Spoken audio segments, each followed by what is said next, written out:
Ya estoy aquí. Perfecto. Bueno, pues muy buenas tardes a todas y a todos. Es un gusto para nosotros. Me dice el doctor Juan Carlos, ya está entrando, es que también hay muchos problemas. Vamos a esperar un momentito. Me acaba mandando un mensaje. Vamos a esperar un momentito. Y bueno, pues yo continúo dando la bienvenida. Él se va a conectar un momento más. Y pues es un gusto enorme recibir al doctor Alexander Ortiz Ocaña, a la maestra Ana Gabriela Maluf Díaz, al maestro Javi Mejía Porto, todos ellos de la Universidad de la Magdalena en Santa Marta, Colombia. Para nosotros en el doctorado y en el cuerpo académico, educación y construcción del conocimiento, y en el doctorado, por supuesto, educación, arte y cultura, es un enorme placer recibirles, darles la bienvenida a pues en este espacio virtual, esperando que muy pronto podamos vernos de manera presencial aquí en nuestra querida Oaxaca también. Entonces, van para ustedes pues mi reconocimiento por este tiempo que están otorgando a nuestra universidad, en específico a nuestro Instituto de Ciencias de la Educación y por supuesto a nuestro doctorado. Y bueno, pues no sé si ya está el doctor Juan Carlos. ¿Sí? No, dice que ya está conectándose. Perfecto, bien. Pues es un gusto recibirles y bueno, en este conversatorio de Hacerte Colonial y Altersofía, aplicaciones en la tesis doctorales sobre educación. Y bueno, pues quiero comentarles que este grupo para el cual van a ustedes a exponer el día de hoy es un grupo diverso que está compuesto de los estudiantes del doctorado. Tenemos 10 estudiantes de esta primera generación, 10 estudiantes a los cuales nosotros hemos recibido con mucho gusto, ¿no? Es un doctorado cuatrianual y bueno, esta es nuestra primera generación. Todos ellos pertenecen ahora a este programa que está incorporado recién, también se aperturó como parte del programa de posgrados de calidad del CONACYT. Y bueno, en ese sentido, pues para nosotros también es un gusto recibir a compañeras, compañeros, docentes, profesores, educadores de diferentes partes de Latinoamérica, de Oaxaca, de México y de otras partes también de nuestro país. Sean bienvenidos todas y todos y bueno, pues para mí va a ser un gusto darles esta recepción y dejarlos a cargo de esta propuesta con el doctor Juan Carlos. El doctor Juan Carlos, que es nuestro vínculo y el cual, ¿no? Él nos permite en este momento tener este conversatorio. Muy agradecida por su presencia y por el trabajo que están realizando. Muchísimas gracias.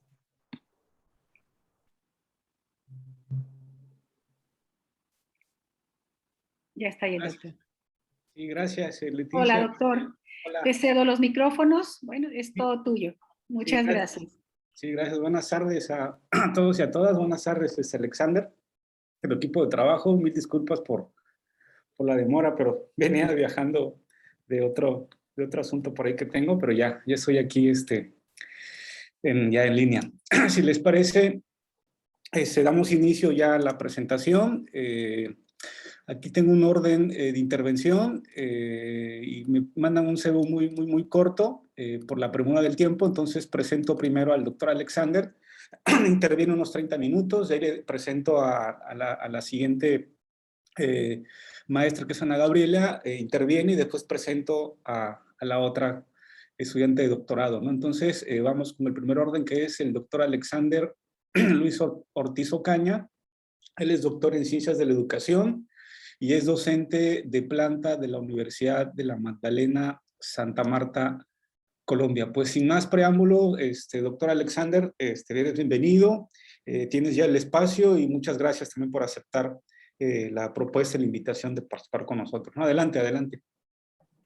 Buenas tardes, doctor Juan Carlos. Un saludo especial para Mariela y los demás colegas de coloniales de la Universidad Benito Juárez en Oaxaca. Muchas gracias por propiciar este amable intercambio con estudiantes, doctorandos, maestros, docentes de toda Iberoamérica. Para nosotros es un placer desde la Universidad Magdalena poder intercambiar con ustedes nuestras reflexiones, nuestras experiencias en un conversar alternativo sobre el hacer decolonial y la altersofía y sus aplicaciones en las tesis doctorales sobre educación. Hemos recogido algunos apartes de dos libros que publicamos recientemente sobre decolonialidad de la educación, como la emergencia y la urgencia de una pedagogía decolonial, en las voces de María Isabel Arias y Zaira Esther Pedroso Conedo, y una obra sobre currículo decolonial donde se describen las prácticas curriculares y la colonialidad de la educación, además de 3 artículos sobre la altersofía y el hacer decolonial que se publicaron recientemente en la revista Utopía y Praxis Latinoamericana, a la cual ustedes pueden acceder para profundizar en este tema, porque realmente en una hora es muy poco tiempo para poder desarrollar este conversar alternativo en toda su amplitud, en toda su profundidad. Lo primero que tenemos que reflexionar sobre este tema es establecer de manera adecuada las diferencias entre colonización, colonialismo y colonialidad, y la relación que hay entre modernidad y colonialidad, recordando cuando Walter Miñolo nos dice que la colonialidad es la cara oculta de la modernidad. Hemos hecho un estudio profundo del sistema capitalista moderno colonial, que es patriarcal, que es excluyente, porque ofrece una visión autoritaria, verticalista, de relación sujeto-objeto, que se aplica en la naturaleza, se aplica en todas las áreas de la sociedad, y en el caso de la educación, que es nuestro campo, pues vemos presente en la relación profesor-estudiante el extractivismo, la manipulación, el dominio, donde se considera al otro como subalterno, el colonizado. Y aquí cuando hablamos de modernidad, no nos referimos a esa modernidad aún inconclusa, esbozada por Jürgen Habermas, sino a la primera modernidad caracterizada por Enrique Dussel en su obra 1492, El encubrimiento del otro. Por eso Dussel nos dice que el capitalismo, la modernidad y por lo tanto la colonialidad surgen a finales del siglo XV, en 1492. Desde esa mirada nosotros anteponemos la decolonialidad a la descolonización. Porque si analizamos profundamente nuestros países, de nuestra América, de la gran América que soñó José Martí, vemos que ya no hay colonización y colonialismo en la mayoría de los países, de las naciones, pero aún persiste la colonialidad como un patrón, como una configuración, como una estructura de dominio, de subalternización de las subjetividades. Y por eso es que es tan importante, tan urgente la decolonialidad que emerge. Y si nosotros buscamos las publicaciones que proliferan en la web, en las revistas, en los libros, vemos que hoy se habla sobre decolonialidad de la economía, decolonialidad de la ciencia, de la epistemología, decolonialidad de la metodología, decolonialidad de la investigación, y urge entonces transitar hacia formas otras igualmente válidas de hacer ciencia, y no solo las formas heredadas del sistema capitalista eurocéntrico, moderno, excluyente, colonial y patriarcal. Nosotros hacemos un análisis profundo de esas formas de conocimiento, pues podemos observar 2 grandes formas. En primer lugar, un paradigma clásico, tradicional, dominante, que es colonizador y que surge desde la colonización y llega hasta nuestros días, integrado por los enfoques empírico-analíticos, histórico-hermenéuticos, sociocríticos, metodologías cuantitativas y cualitativas, y formas otras de conocer, formas que emergen teóricamente a inicios del siglo XX, con los enfoques sistémicos, con los enfoques de la complejidad, con la configurología como teoría de las configuraciones, la relacionalidad que cobija la cosmovisión indígena, y toda la opción de colonial, todo el giro de colonial de Abya Yala, de nuestra América, que se enfrenta al giro hermenéutico eurocéntrico, al giro lingüístico norteamericano, al giro pragmático, incluso al giro configurativo. Entonces, nosotros tenemos unas urgencias, unas emergencias para la resistencia a partir de la desobediencia epistémica y epistemológica, y por eso urge decolonizar las ciencias sociales y configurar la decolonialidad de la epistemología que nos permita construir una ciencia decolonial. Y aquí expresamos ciencia entre signos de interrogación, problematizando, porque sabemos que al decolonizar la ciencia tenemos también que abandonarla. Si nosotros hacemos un análisis del sistema mundo capitalista a partir del estudio de las obras del sociólogo Immanuel Wallerstein, nos damos cuenta que tenemos que abrir las ciencias sociales, tenemos que indisciplinar las ciencias sociales para poder colonizarlas, y en este sentido emerge el giro decolonial con toda su fuerza en la pluma y en las voces de nuestro gran filósofo de la liberación, Enrique Dussel, Walter Miñolo y Aníbal Quijano, que en paz descanse, quienes nos han legado una serie de nociones decoloniales que nos permiten observar mejor cómo se va dando ese proceso de configuración de la colonialidad del poder, la colonialidad del saber, la colonialidad del ser, pero podemos seguir avanzando y develar, desentrañar la colonialidad del vivir cotidiano, de nuestras biopraxis, la colonialidad del lenguaje, la colonialidad de la mente, y así podemos llegar incluso a la autocolonialidad que la hemos estudiado en nuestras regiones. De esta manera configuramos un pensamiento decolonial fronterizo que va a contribuir a consolidar la teoría crítica latinoamericana y caribeña. Entonces, si tenemos estos tipos de colonialidades, nosotros podemos avanzar también teóricamente, conceptualmente, en la configuración de tipos de decolonialidades. Aquí tenemos entonces la decolonialidad epistémica y epistemológica, que es la decolonialidad del saber, la decolonialidad ideopolítica, que es el desprendimiento del poder, la decolonialidad axiológica, que tiene que ver con la decolonialidad del ser, y podemos avanzar en comprender la decolonialidad de la mente, la decolonialidad del lenguaje, la decolonialidad del vivir, como nos invita Catherine Walsh con sus grietas decoloniales, y podemos llegar a la autodecolonialidad, porque un primer paso para decolonizar las ciencias sociales, la educación, la investigación, la ciencia en general en las metodologías es autodecolonizarnos a nosotros mismos. Entonces, por eso es que transitamos hacia una interculturalidad decolonial. Sabemos que hemos caracterizado a lo largo de estos estudios decoloniales 3 tipos de interculturalidad. La interculturalidad funcional, la interculturalidad relacional y la interculturalidad crítica, a la cual nos invita el filósofo peruano Fidel Tubino. Sin embargo, estos 3 tipos de decolonialidades, cuando son observadas desde el lente de la decolonialidad, nos invitan a configurar una epistemología intercultural que despliegue las acciones de interculturalizar, decolonizar y reconfigurar, y en ese sentido estamos configurando una interculturalidad decolonial, que no es solamente funcional, relacional y crítica, sino que va un poco más allá. La interculturalidad decolonial cuestiona también a la interculturalidad crítica. Cuando nosotros construimos conocimiento desde esta mirada, entonces asumimos la concepción de Linda Duway Smith, cuando nos dice que la investigación es una de las nociones más sucias que se nos impuso, porque el investigador coloniza al investigado, lo convierte en subalterno, le quita la voz, no le permite preguntar. Y Linda nos presenta 8 preguntas muy importantes, muy profundas, que todo investigador debe hacerse en su proceso científico epistémico, incluyendo los proyectos guiados por la teoría crítica y por las metodologías cualitativas. ¿Qué investigación queremos hacer? ¿Para qué se hace la investigación? ¿Qué diferencia hará?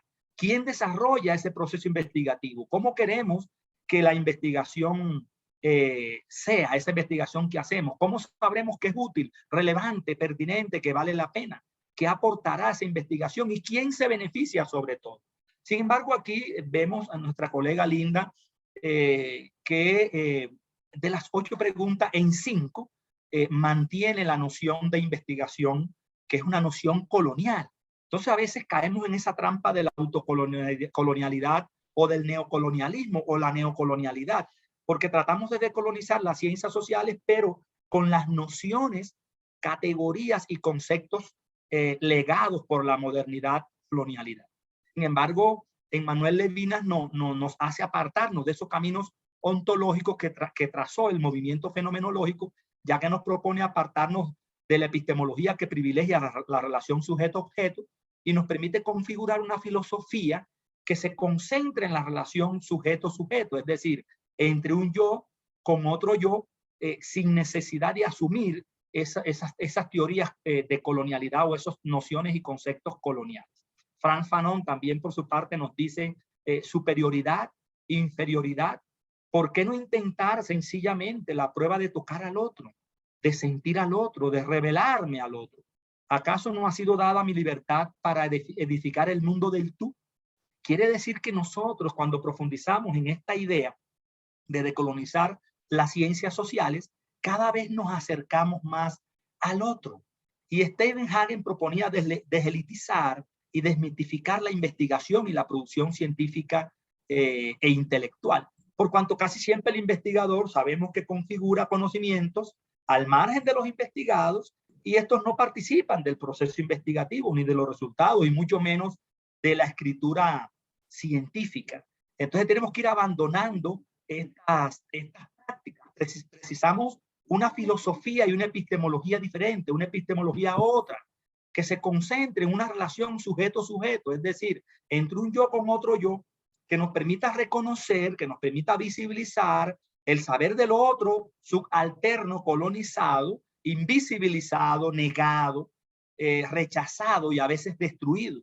Visibilizar sus conocimientos situados, o sea, sus sofías, emergiendo así lo que hemos denominado la altersofía, como una epistemología otra, como una forma otra de conocer y amar. Etimológicamente, altersofía alude a la sabiduría del otro, al conocimiento del otro. O sea que necesitamos crear formas otras de pensar, sentir y existir. Y eso requiere la configuración de nuevos tipos de conocimientos, nuevas ciencias, entre comillas, cuya estructura categorial se sustenta en el saber del otro, que siempre lo hemos considerado inferior, y que se sustente no solo en la epistemia del logo moderno colonial, que casi siempre en la academia y en la vida en general de la sociedad se considera superior. Tenemos que ir más allá de la epistemología, y eso implica en la voz de Heidegger destruirla, en la voz de Jacques Derrida implica deconstruirla, implica reconfigurarla, y eso es posible mediante la altersofía, mediante la sabiduría del otro, mediante la sabiduría del subalterno, de su sentipensar, de sus saberes situados, contextualizados, de su conocimiento que ha sido invisibilizado precisamente por la episteme occidental moderna eurocentrada, que sabemos que es colonial, excluyente, depredadora de esas sofías. Entonces, la epistemología, tal como la conocemos hasta nuestros días, ha sido y aún es depredadora de esas sofías ancestrales, originarias, que son tan válidas como aquellas, y las cuales se erigen universales o se autonombran verdaderas, únicas, globales. Pensamos que la única forma de trascender la epistemología clásica, moderna, colonial, eurocentrada, e ir más allá de ella, configurando una metaepistemología, es precisamente desenmascarar al episteme y al logo, y rescatar, sobre todo, visibilizar, valorar las sabidurías ancestrales que siempre han sido consideradas subalternas, colonizadas, invisibilizadas. Tenemos que amplificar y alzar la voz del otro, del subalterno, del colonizado, quien tiene un saber, un conocimiento que es útil para su comunidad, para su vida, que es relevante, que es pertinente y por lo tanto es también verdadero, porque mientras más situado un conocimiento, más verdadero es. Algunas personas nos dicen cuando leen nuestros artículos, nuestros libros, o asistimos a conferencias o a conversares alternativos y dialogares que desarrollamos, que solamente estamos cambiando los términos. Y nosotros le decimos que no, nos sustentamos en Walter Miñolo cuando nos dice que es preciso cambiar no solo el contenido de los términos, sino los propios términos. Cambiar los términos y el contenido, porque el concepto es importante. Nosotros tenemos que enfrentar la colonialidad lingüística. En nuestra América, muchas comunidades ya hoy no se reconocen como América Latina, sino como Abya-Yala. Entonces, tiene que ver con el desprendimiento epistémico y epistemológico, pero también lingüístico, porque los conceptos crean realidades. Los seres humanos somos los únicos seres vivos que para vivir configuramos teorías, conceptos, configuramos historias, relatos, narrativas, epistemologías, y esos conceptos, esas teorías, nos permiten configurar mundo y realidades, pero también tenemos que desobedecer a la metodología. Tenemos que desengancharnos de la concepción USA eurocéntrica de ciencia y también de educación. Y por eso transitamos hacia una opción otra, que denominamos altersofía y hacer de colonia.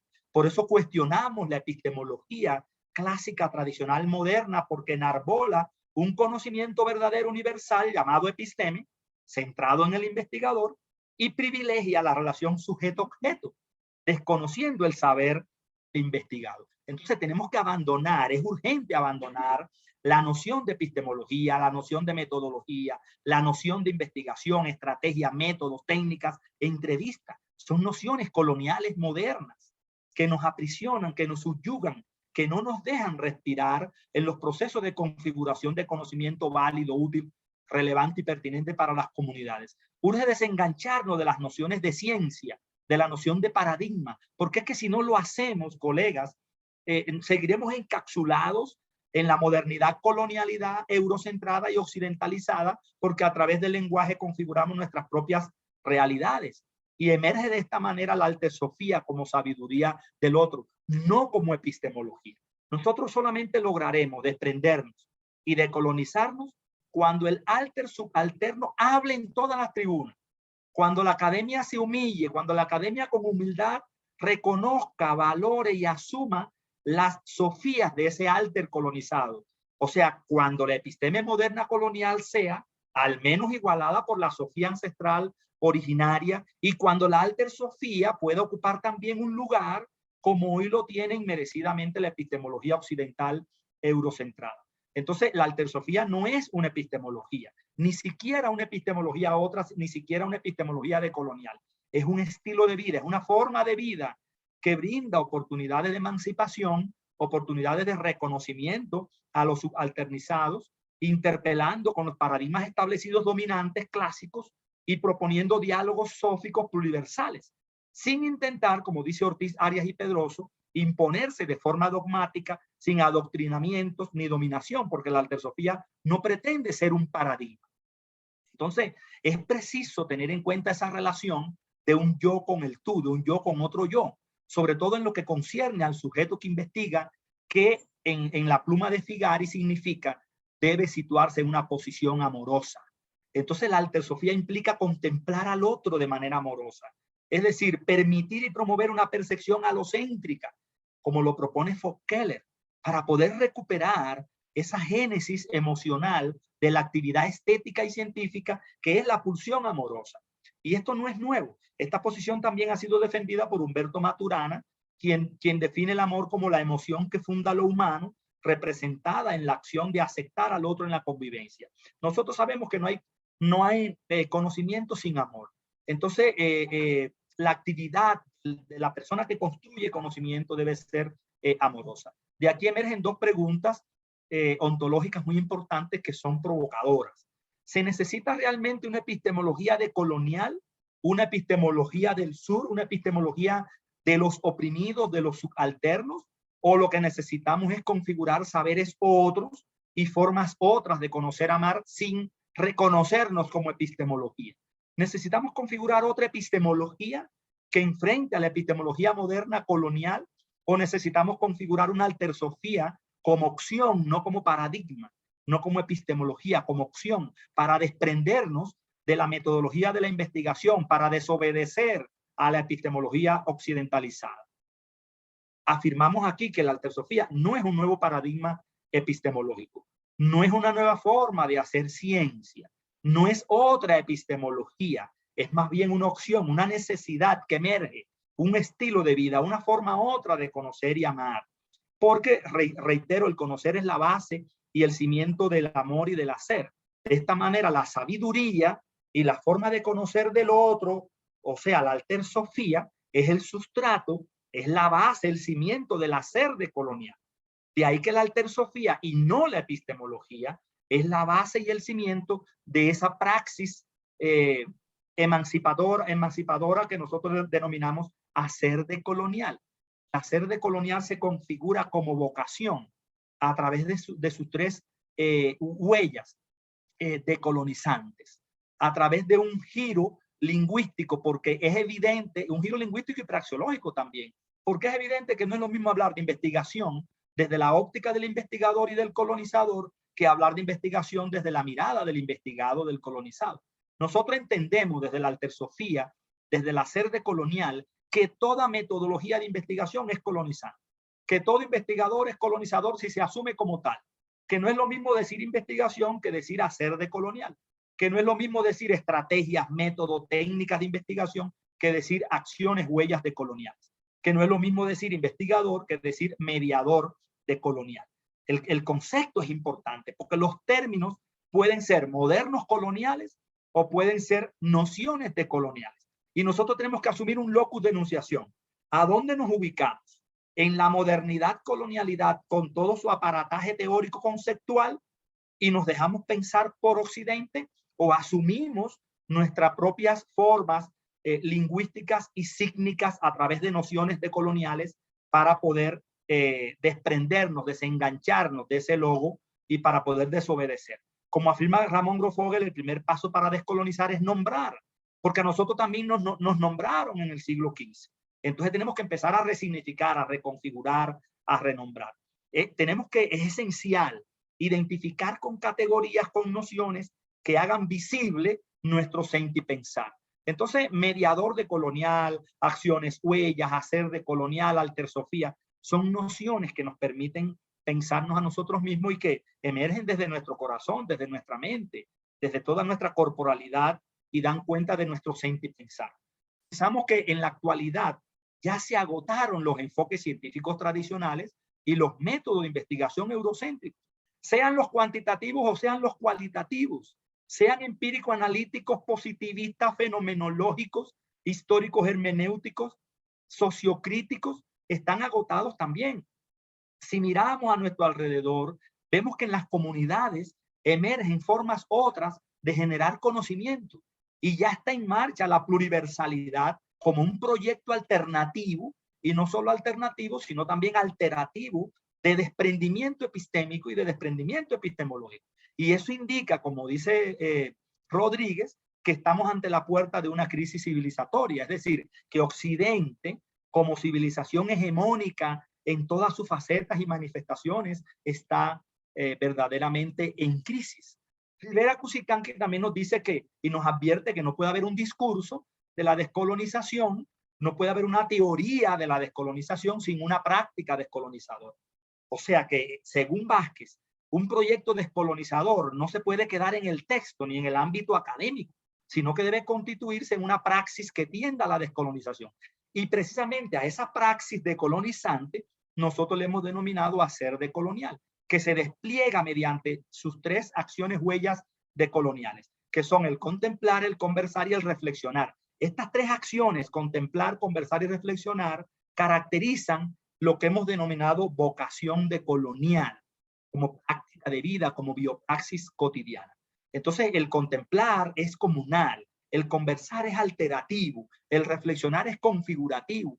Yo puedo reflexionar individualmente o de manera colectiva. Puedo configurar alterativamente con una persona, con varias personas, conmigo mismo. Puedo contemplar comunalmente objetos, actividades, distintos escenarios, eventos, acontecimientos, situaciones, procesos, organizaciones, documentos, personas y a mí mismo. Pero cada una de estas acciones constituyen configuraciones conceptuales comprensivas y praxeológicas. Entonces estamos hablando de una configuración de configuraciones, de una configuración triádica, de una triada. Estas acciones huellas no son etapas ni fases que se despliegan linealmente al estilo de la investigación y de la epistemología tradicional, etapa 1, etapa 2, momento 1, momento 2, momento 3, a través de técnicas, estrategias, instrumentos que colonizan, sino que son acciones, huellas, estampas de la decolonialidad que emergen de manera natural, espontánea, desde el sentipensar de los mediadores decoloniales y de los actores sociales. Estas acciones decoloniales forman parte precisamente del desprendimiento y del desenganche de la episteme occidental eurocéntrica colonial y forman parte de la desobediencia metodológica para no seguirle el juego nocivo a la retórica de la modernidad. Porque a veces intentamos decolonizar las ciencias sociales dentro de la misma modernidad y nos asumimos como modernos, y si somos modernos también somos coloniales, porque sabemos que la colonialidad es la cara oculta de la modernidad. Tenemos que apartarnos de la lógica de la colonialidad. Y de esta manera, cuando nosotros no le seguimos el juego a la retórica de la modernidad, cuando nosotros nos apartamos de la lógica de la colonialidad, estamos en condiciones de configurar una nueva gramática, una gramática otra, una gramática propia de la decolonialidad como proyecto pluriversal. Entonces se trata de pensar con nuestras propias nociones y no importar nociones y categorías colonizantes y eurocentradas. Entonces la vocación de colonial como proceso que le da forma o que emerge como perspectiva altersófica del hacer decolonial, entrelaza, entreteje, configura en un solo proceso natural y espontáneo sus tres acciones huellas: el conversar alternativo, el contemplar comunal y el reflexionar configurativo. De esta manera, y a manera de conclusión de esta primera parte, para darle paso a mis compañeros, podemos decir que la altersofía no es un nuevo paradigma, no es un paradigma otro, no es otra epistemología, no es otra metodología, es sencillamente una urgencia, una emergencia, una opción y una necesidad decolonial que nos permite desprendernos de la epistemología moderna colonial. Y el hacer decolonial es una vocación que nos permite desobedecer a la metodología de la investigación USA eurocéntrica sin asumirse como metodología. En el caso de los tres colegas que hoy compartimos con ustedes acá, mi persona, la profesora Ana Gabriela y el profesor Javid, lo que hemos hecho es aplicarlo a las tesis doctorado en educación y a procesos de construcción de conocimiento en el área de las ciencias de la educación, configurando pedagogías críticas decoloniales que nos permiten reflexionar sobre las experiencias decoloniales y la colonialidad en sus múltiples manifestaciones, a través de tres ejes articuladores que son el pensamiento alternativo, la interculturalidad decolonial y los convivires comunales, que nos permiten decolonizar la educación, decolonizar incluso la interculturalidad, decolonizar la mente, el lenguaje, las ciencias sociales y el vivir humano, que tenemos que decolonizarlo también y autodecolonizarnos. Nos permite desprendernos de la ciencia y de la epistemología moderna colonial, desobedecer a la metodología de la investigación eurocéntrica y de esta manera configurar formas otras de sentir, de pensar, de conocer, de hacer, de aprender, de educar, de actuar, de ser y de vivir. Y en ese camino andamos, configurando pedagogías, currículos y didácticas decoloniales. Con eso termino mi primera reflexión para poder darle paso a nuestro colega Juan Carlos, que nos presente a la profesora Ana Gabriela Malo. Sí, muchísimas gracias, doctor Alexander. Es muy importante, a mi juicio, a mi forma de ver, todo lo que estás comentando. Creo que es un paso muy importante porque ya estás transitando desde lo empírico analítico, las ciencias hermenéuticas fenomenológicas, las ciencias críticas eurocéntricas, las ciencias decoloniales y tu propuesta como una opción y la metodología para aplicar eso a la investigación en el campo educativo. Suena muy bien. ¿Cuánto hay empezado? ¿Cuánto le tengo que empezar? No sé. Voy a presentar ¿Cuántas ahora... voces de Ana? Bueno, les pedimos por ahí que apaguen sus micrófonos, por favor, Shirley, Cronavia, y a todos los que estén por ahí que apaguen su micrófono. Presento ahora a la siguiente, que es Ana Gabriela Malo Díaz, que es magíster en pedagogía, licenciada en idiomas, especialista en docencia de la literatura infantil, docente catedrática de la Universidad del Magdalena y de la Universidad Popular de César, Colombia.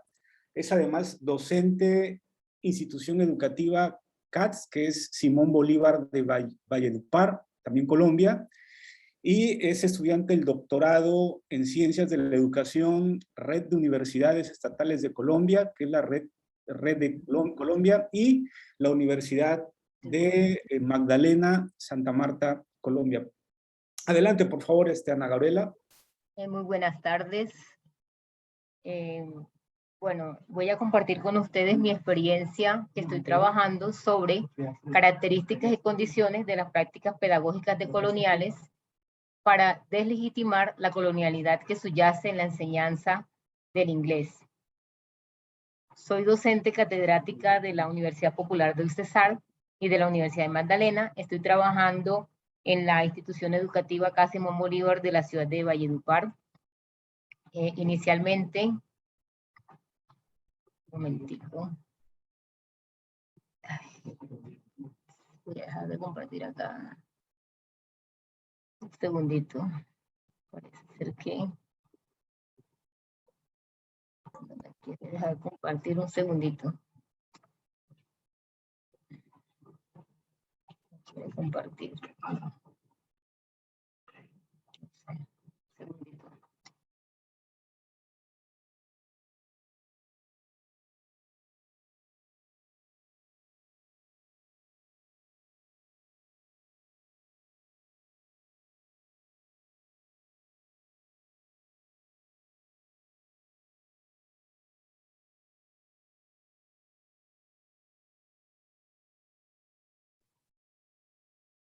Bien, entonces inicialmente pues me voy a referir un poquito a lo que es el contexto situacional.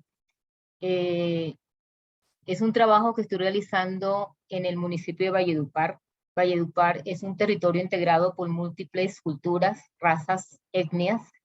Es una población víctima de violencia, un conflicto y posconflicto, donde hemos estado pues obviamente rodeado de la guerrilla, de paramilitares. Es una población que ha estado marcado de manera muy profunda. Todas estas personas han estado bastante marcadas por todas estas situaciones, por la violencia, y esto se ve reflejado en las biopraxis de todos los actores sociales en las instituciones educativas de las regiones, especialmente en las instituciones educativas oficiales. El CAS es la institución educativa donde yo laboro, es una institución educativa oficial. Está dividida en 3 sedes, una sede que corresponde al preescolar, que es el Jardín Nacional, una escuela mixta, número 4, que es la educación básica, y la sede principal, que es el CAS, donde está distribuida la básica primaria y la educación media, que corresponde a los grados de 10º y 11 grado.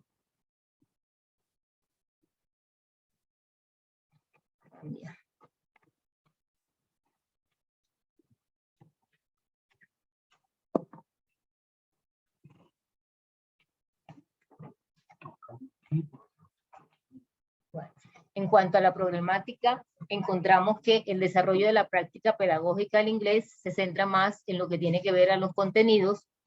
Podemos encontrar también que existe un divorcio entre la planeación, la ejecución de las clases y la reflexión del docente en cuanto a su quehacer pedagógico.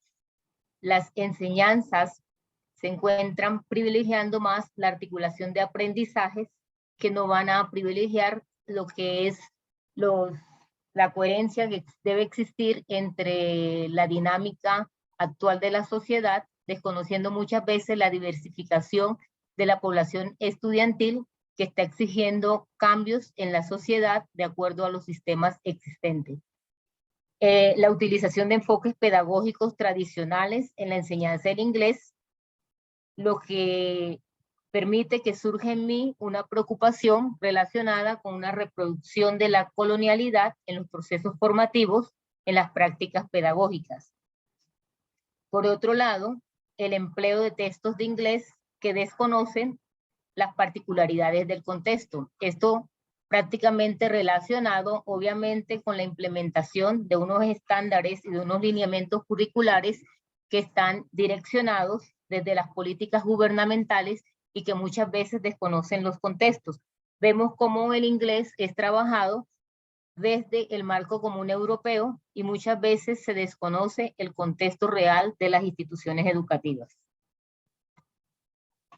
En cuanto a los actores sociales o los coautores, estoy trabajando con 7 directivos docentes, 6 coordinadores y un directivo que es el rector, 13 docentes de inglés, 2 licenciados en idiomas que corresponden al preescolar, 2 licenciados en idiomas con especialización en básica primaria, 9 licenciados en idiomas, 6 con especialización y 3 con maestría, los padres de familia, estudiantes y comunidad en general. En cuanto a al interrogante central, ¿qué características y condiciones deben manifestar las prácticas pedagógicas decoloniales para deslegitimar la colonialidad que subyace en la enseñanza del inglés en la institución educativa CAS Simón Bolívar de Valledupar? y unos interrogantes complementarios: cuáles son los sentidos y significados que los docentes de inglés de la institución CAS le atribuimos a las prácticas pedagógicas que desarrollamos, cuáles son las concepciones de los docentes de inglés del CAS sobre práctica pedagógica y colonialidad de la educación, qué tipologías de colonialidad educativa subyacen en la práctica pedagógica de los docentes de inglés en el CAS, cómo contribuyen las prácticas pedagógicas de los docentes de inglés a naturalizar, reproducir y legitimar la colonialidad de educación en la institución CAS. Estos interrogantes nos llevan a formularlos unas intenciones o propósitos. Un propósito general, que es fundamentar las características y condiciones que deben manifestar estas prácticas pedagógicas decoloniales para deslegitimar la colonialidad que subyace en la enseñanza en inglés, y unos propósitos específicos que son develar las concepciones de los docentes de inglés en la institución CAS sobre práctica pedagógica y colonialidad de la educación, desentrañar los sentidos y significados que los docentes de inglés le atribuimos a esas prácticas pedagógicas que desarrollamos, visibilizar las tipologías de colonialidad educativa que subyacen en estas prácticas pedagógicas, caracterizar las prácticas pedagógicas de los docentes de inglés que naturalizan, reproducen o legitiman la colonialidad de la educación. Algunos de estos estudios que he estado leyendo, que son estudios precedentes para poder construir,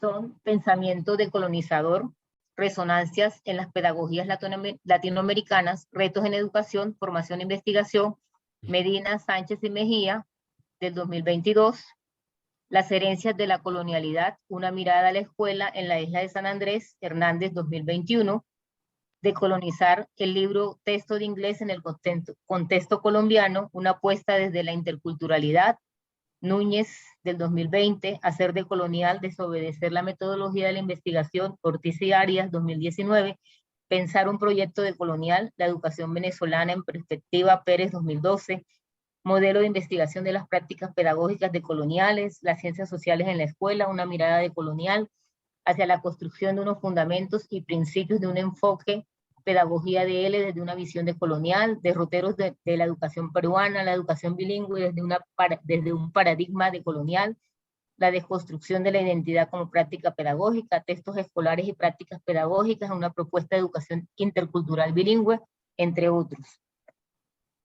Obviamente, estos,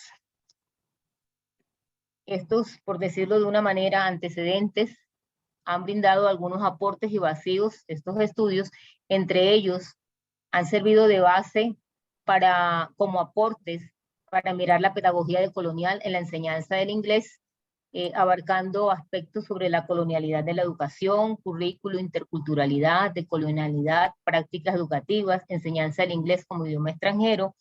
Son importantes las contribuciones de Alexander Ortiz. Han aportado aspectos importantes como la forma otra de abordar una configuración, una forma otra de recorrer caminos a través de acciones huellas, porque presentan las bases que nutren los planteamientos fundamentales del hacer decolonial, pero también hemos encontrado algunos vacíos que son importantes revisar, como la incorporación de currículos, contenidos, estándares de otros países que invisibilizan nuestra cultura y la variedad lingüística. Es importante también resaltar que encontramos propuestas curriculares pensadas desde una práctica problematizadora, sustentada en una visión de los métodos y técnicas para la enseñanza y aprendizaje del inglés, desconociendo muchas veces los contextos colombianos, prácticas pedagógicas del maestro de inglés, donde se observan dinámicas de hegemonía, subalternidad presentes en los procesos educativos coloniales, en los procesos de enseñanza de la lengua. En cuanto a los aspectos relevantes que estoy trabajando en este estudio, en cuanto a las prácticas pedagógicas, resalto algunos autores importantes como Herbar, Barragán, Zambrano, Freire, Guyot, Zuluaga. Aspectos relevantes en cuanto a la pedagogía, la teoría reflexiva sobre la educación y la formación, las prácticas pedagógicas, accionar educativo basado en la pedagogía y las ciencias de la educación, el maestro y el saber pedagógico, Otro eje fundamental en cuanto a la decolonialidad de la educación, desde autores como Quijano, Maldonado, Arias y Ortiz, Catherine Wall, Miñolo, Fanon, Santos, Dussel, Palermo, la colonialidad de la educación, la pedagogía y las ciencias de la educación, tipologías de colonialidad educativa, de colonialidad y prácticas pedagógicas decoloniales, y obviamente el aspecto relacionado con la enseñanza de las lenguas, enfocado específicamente en la enseñanza del inglés, desde Serrano, Richard, May, Gilin, Freire, Brown y Seiley, el inglés como una lengua hegemónica, los paradigmas bilingües, un enfoque bilingüe decolonial y la comunicación intercultural bilingüe. En cuanto al camino decolonial por recorrer, me enfoco en el hacer decolonial, explicado obviamente ya por el doctor Alexander Ortiz, quien ya hizo pues la fundamentación teórica. Es hacer decolonial desde las acciones huellas, caracterizando la altersofía como una epistemología otra, una forma otra de conocer y amar, el hacer decolonial como una acción válida para desobedecer la metodología de la investigación, el desprenderse de la metodología eurocéntrica colonial, que bien lo explicaba ya en su presentación anterior. Entonces me voy a referir básicamente a través de esta gráfica, ya le explicó toda esta parte de cómo desprenderse de esa metodología, y me voy a centrar cómo he venido trabajando esas acciones huellas, esa contemplar comunal en la parte ya práctica, en la praxis, en lo que he venido trabajando en la institución donde laboro, cómo he venido utilizando estas acciones huellas, cómo las he venido implementando ese contemplar comunal a través de cada una de las actividades que he venido realizando en la institución, cómo se han venido trabajando el contemplar comunal, el conversar alternativo y ese reflexionar configurativo, que han sido de manera simultánea. Ese contemplar comunal, como bien lo explicaba el doctor Alexander, es utilizar todos los sentidos de manera simultánea en cada una de las actividades que realizamos, el conversar, el interactuar con cada uno de los compañeros de área, el hablar, el observarse, el trabajar de manera simultánea, el interactuar, el dialogar permanentemente, el llegar a acuerdos, el observarnos simultáneamente en nuestras clases, el compartir, el analizar cada una de las actividades, el poder interactuar y reflexionar y llegar a acuerdos y mirar de qué manera nosotros en nuestras clases de inglés podemos lograr que nuestros estudiantes puedan mejorar esos aprendizajes y de qué manera nosotros también podemos reflexionar sobre esas políticas, para esas políticas que son implementadas desde el Ministerio de Educación se pueden mejorar y de qué manera a través de nuestras actividades, de nuestras estrategias que implementamos en el aula de clase, podemos lograr que esos procesos de enseñanza de inglés puedan servirle a nuestros estudiantes para mejorar esos procesos y de qué manera esos procesos comunicativos puedan ser cada día mejores y puedan lograrse una interculturalidad y que no solamente ese proceso de aprendizaje del inglés quede en esa parte del aula de clase, sino que llegue más allá, que trascienda del aula de clase, que sea algo mucho más allá del aula de clase, sino que el estudiante lo pueda utilizar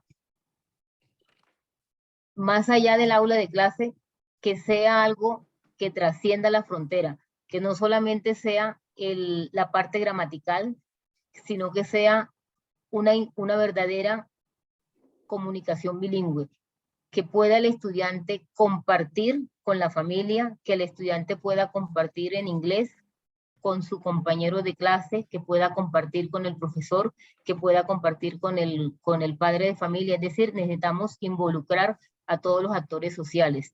Entonces es necesario que cuando estemos trabajando las acciones huellas, ese contemplar comunal, el conversar alternativo y el reflexionar configurativo, no se trabajan de manera aislada, sino que estas tres acciones huellas confluyen de manera simultánea.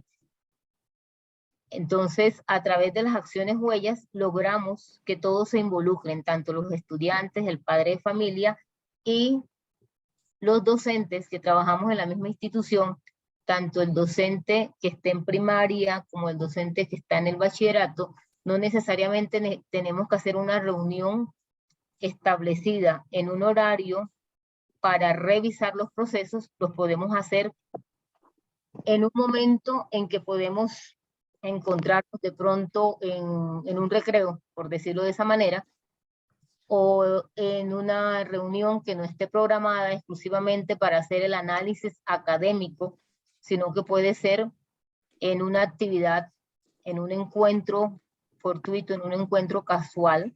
Son conversaciones que se dan de manera informal y que pueden enriquecer los procesos académicos.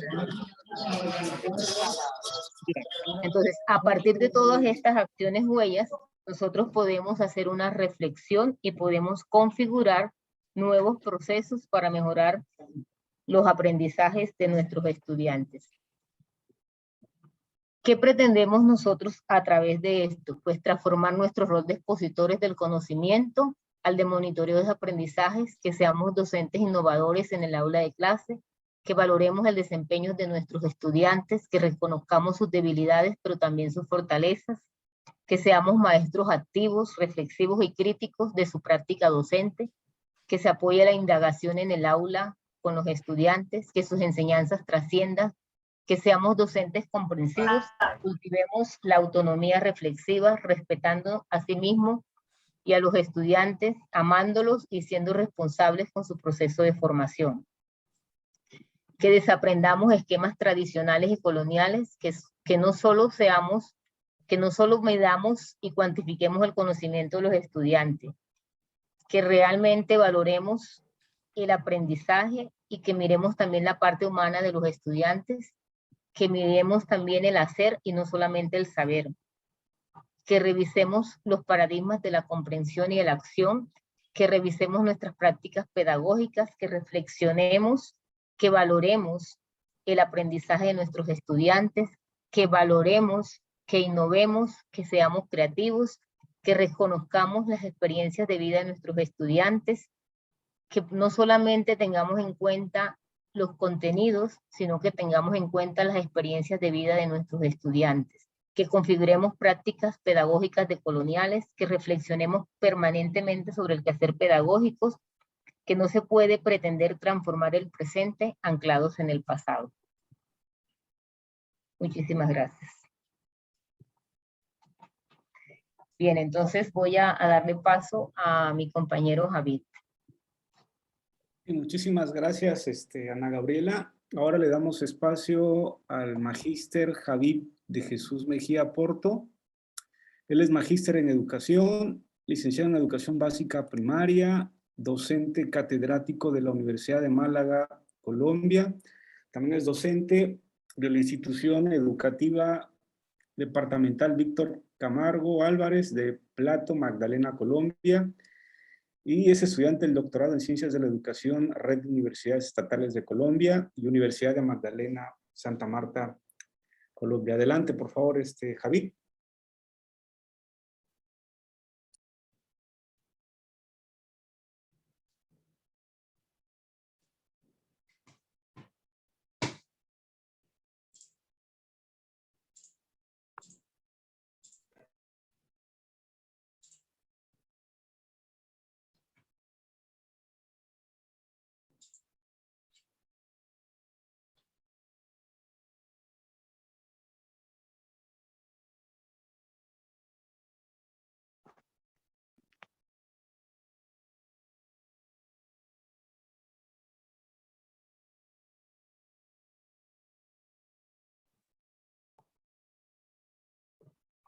Muy buenas tardes, tengan todos. Me comentan si pueden observar.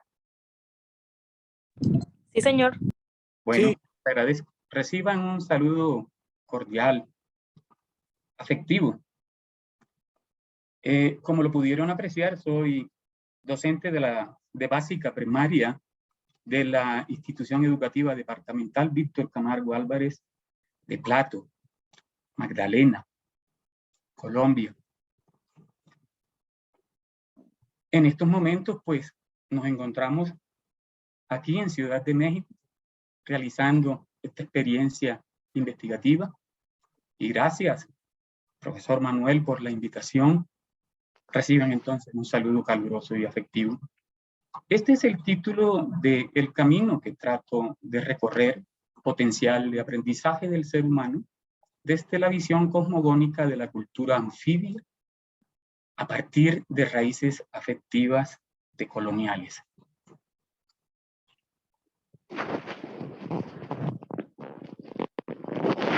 Lo primero sería ubicarnos en el contexto donde está anclado el municipio de Plato. Hace parte de la región centro-occidental del departamento del Magdalena, de donde somos, ¿no? Ancestros de la tribu, la familia, gran familia Chinila. Y aquí traigo esta cita del doctor Elgarrey Sinin, en donde nos habla acerca de lo duro y cruento que fue el proceso de colonización que se dio en esos territorios, cargado de barbarie, cargado de muchas desapariciones, el epistemicidio y el genocidio del que habla el doctor Grossfogel, Ramón Grossfogel, aquí se hizo evidente. Ellos estaban asentados en ese territorio, Plato Viejo, cuando comienza a darse ese funesto, porque fue funesto proceso de colonización. Partían ellos, ¿no? Los españoles que llegaron a nuestro territorio, se anclaron en Tenerife, Magdalena, otro pueblo bastante conocido de nuestro territorio, Colombia. En Plato vivimos,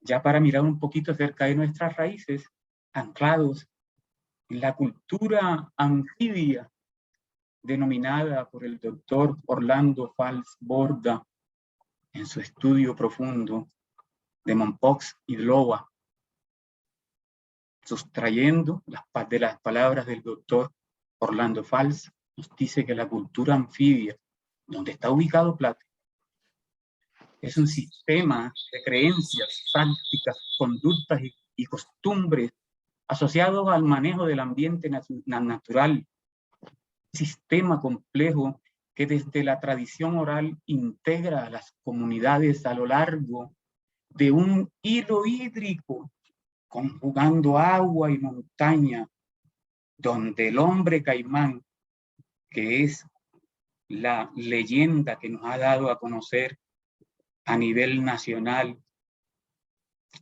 regional, nacional e internacional, la leyenda de un hombre que se volvió caimán, a partir de ahí se establecen vínculos afectivos y de hermandad, y el hombre despliega su visión cosmogónica y mítica derivada del río Grande de la Magdalena, el río Magdalena, donde se ancla Plato, sus ancestralidades y sobre todo pervive esa tradición oral que nos ha permitido tener en estos momentos idea de esa cosmogonía, esa visión cosmogónica que no se pierde, que está allí latente. Para llegar al concepto de la Altesofía y el hacer decolonial, junto con sus acciones huellas que el doctor Alexander Ortiz Ocaña, mi compañera Ana Gabriela, pues ya nos las explicaron a profundidad, podría decirle que también nos estamos entronizando allí en el parecer, en el pensar contestatario de algunos autores del pensamiento crítico latinoamericano que unen sus voces, voces de manera contestataria, con el objetivo de darle validez y visibilizar, reivindicar también las voces de los actores sociales, de los actores educativos y de los actores ancestrales que han sido eclipsadas por el poder hegemónico, eurocéntrico, desde el año de 1492, cuando llegan al territorio de la Abya Yala, el territorio de esa tierra en prosperidad, esa tierra de la esperanza, como es la que hoy denominaron América, sobre la base del sistema mundo que hasta el día de hoy pervive instaurado en cada una de las instituciones y organizaciones funcionales en las que persiste la opresión y la subordinación. Por tanto, toma sentido recorrer estos caminos, porque la colonialidad del poder que nos muestra el doctor Quijano y el doctor Castro Gómez, la colonialidad del ser, trabajada por el doctor Nelson Maldonado Torres, la del saber por Edgar Lander, la descolonización del doctor Enrique Domingo Dussel, el giro decolonial que de manera vehemente el doctor Ramón Grossfogel y los doctores Walter Miñolo defendieron y defienden a cabalidad. Y obviamente las grietas decoloniales. Ese grito insurgente de Catherine Walsh, nosotros lo tomamos y aprovechamos las grietas que el mismo sistema opresor nos brinda para a partir de allí, a partir de esos intersticios, observarlas, auscultarlas y de manera intencionada y consciente rellenarla, pero rellenarla desde adentro, desde abajo, desde lo que somos. Se despliega entonces el hacer decolonial en las acciones huellas, el conversar alternativo, el contemplar comunal y el reflexionar configurativo. También nuestra compañera Ana Gabriela lo expresaba, cómo se da cada uno de ellos. Un conversar abierto, libre, espontáneos, en donde el mediador decolonial interactúa de manera abierta, espontánea, con los miembros de sus comunidades. Un contemplar comunal en donde no solamente utiliza el proceso de observación, no es una observación, es un contemplar en donde se implican todos los órganos de los sentidos y un reflexionar configurativo que lleva a configurar, ¿por qué no decirlo?, epistemologías otras, maneras otras, formas otras de ser, estar, vivir, hacer, entre otras. Agarrados de la altersofía, nos formulamos una pregunta altersófica: ¿cuál es el potencial de aprendizaje del ser humano desde la visión cosmogónica de la cultura anfibia caribe, de donde provenimos, a partir de raíces afectivas decoloniales?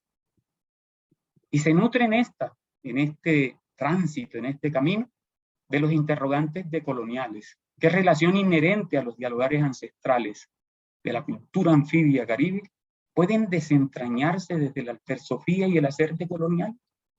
¿Qué potencialidades de aprendizaje del ser humano emergen desde la visión cosmogónica de la cultura anfibia caribe?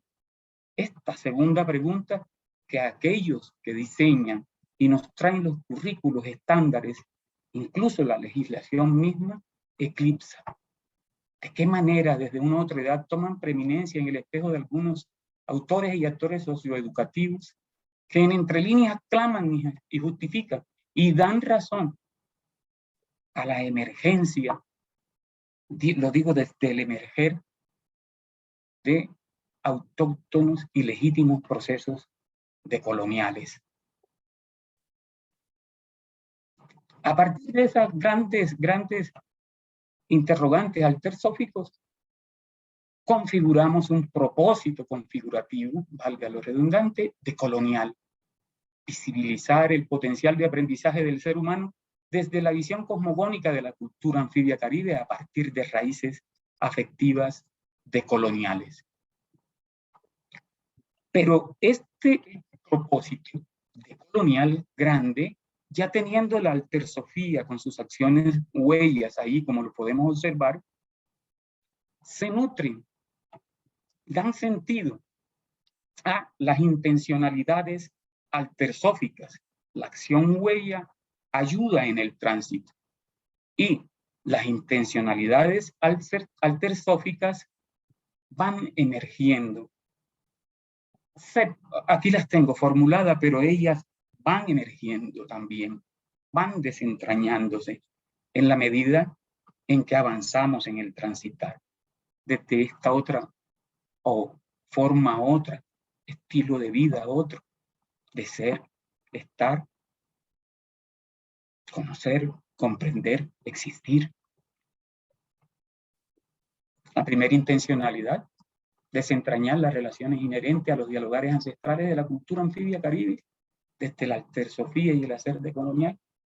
Pero también vamos a develar, fíjese, desentrañamos, develamos, ponemos de manifiesto el desarrollo de las potencialidades de aprendizaje del ser humano, pero desde esa visión cosmogónica de lo que somos, desde nuestra cultura anfibia caribe.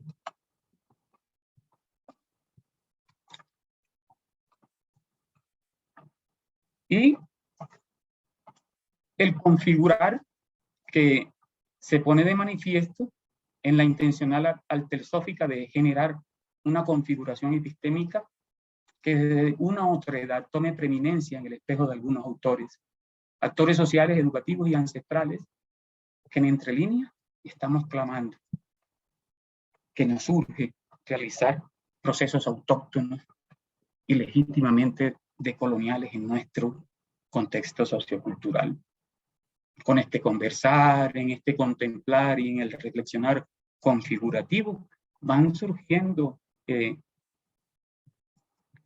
algunas categorías que nos iluminan, y ahí la palabra categoría, porque recuerden que estamos tomando algunos elementos que nos sirven para hacer estas configuraciones que posteriormente, desde los lingüísticos, estamos en ese proceso de caracterizarla de otra manera, de llamarlo de otra manera, pero emergen entonces las políticas públicas educativas, que ponen de manifiesto el currículo, las tradiciones y costumbres de la cultura anfibia y el potencial de aprendizaje. Todo eso viene emergiendo a través de la aplicación de estas acciones huellas.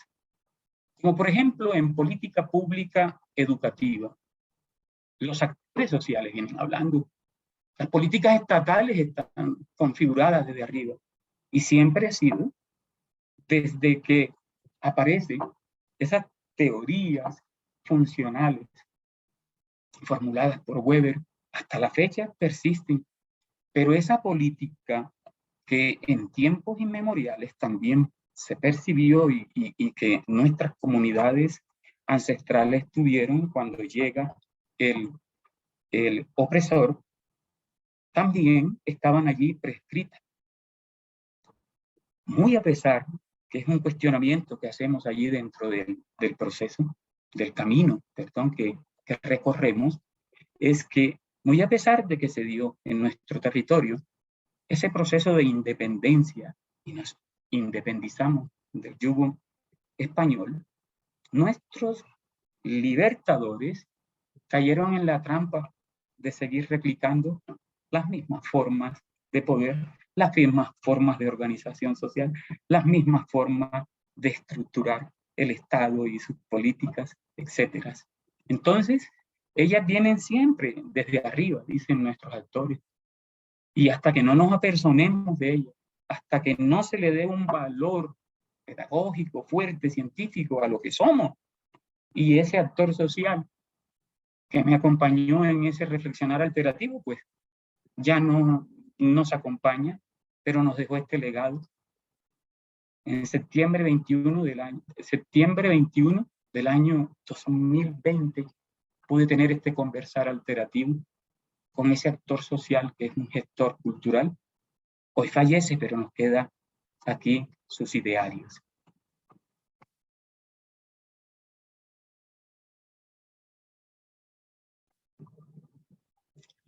En lo referente a las tradiciones y costumbres, también los actores sociales hablan.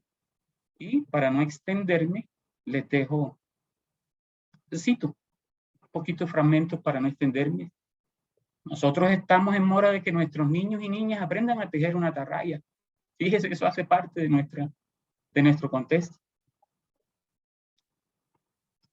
En el momento en que nosotros en nuestras comunidades le demos esas herramientas para que ellos mismos identifiquen su patrimonio, en las instituciones educativas, por ejemplo, tomemos el caso de la educación, nos dice ese actor social, el gestor cultural, entonces allí sí podremos tener primero una apropiación, desentrañar, como decíamos, de lo nuestro, visibilizarlo y ponerlo de manifiesto en nuestros procesos de aprendizaje.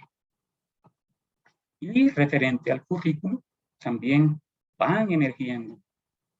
El doctor Dussel nos dice, tenemos un eurocentrismo que desprecia lo propio, y todos nuestros currículos en la escuela primaria, secundaria y universitaria son eurocéntricos, y el actor social, una actora social coordinadora de la institución educativa de donde laboro, dice, y que en una forma brutal se lo damos a los estudiantes, sin siquiera darnos a la tarea de hacer un diagnóstico, de mirar qué quiere ese estudiante. ¿Y por qué lo llamo brutal? Porque nuestros niños salen de nuestras escuelas sin saber nada. No tienen sueños, no tienen ideales, no tienen metas, y aprenden un conjunto de saberes que a la larga no los van a poner en práctica.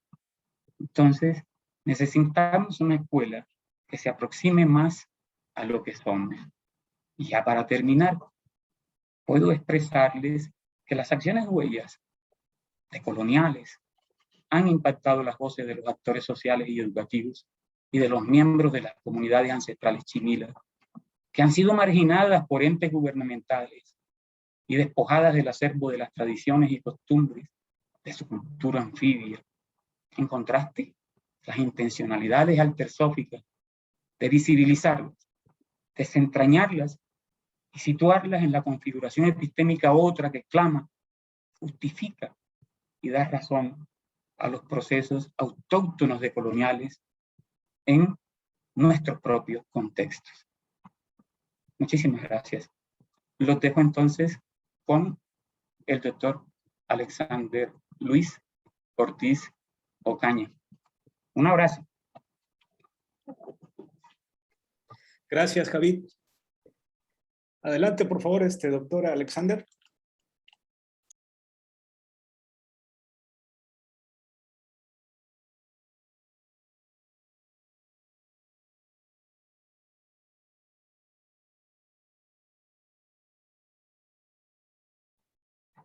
Bueno, Juan Carlos, estimado amigo colega y demás colegas que están conectados, finalmente solo quería comentarles que en este andar, en este camino decolonial que estamos configurando, actualmente estamos dialogando con las obras y los avances de Juan Carlos Sánchez Antonio. Estamos reflexionando en profundidad sobre esa caracterización que él hace del eurocentrismo, de las ciencias sociales y de la transmodernidad. Esas reflexiones que el doctor Juan Carlos ha hecho sobre la insubordinación de los saberes sometidos y la emergencia de las epistemologías otras, y sobre todo estamos dialogando y reflexionando para contribuir junto a él a la descolonización de las ciencias sociales y humanas desde un horizonte dialógico mundial transmoderno y postcapitalista. Es por esa razón que nos interesa que antes de darle la palabra al público presente, para que hagan sus preguntas, sus reflexiones a este trío de colegas que estamos compartiendo hoy con ustedes desde aquí, desde la Ciudad de México, porque aunque residimos en Colombia, se me olvidó decirles en mi intervención inicial que actualmente estamos en México, en el DF, en la capital de este hermoso país, desarrollando una pasantía académica internacional en la UNAM, que tiene la extensión hacia la Universidad Benito Juárez. Entonces queremos que de manera muy breve Juan Carlos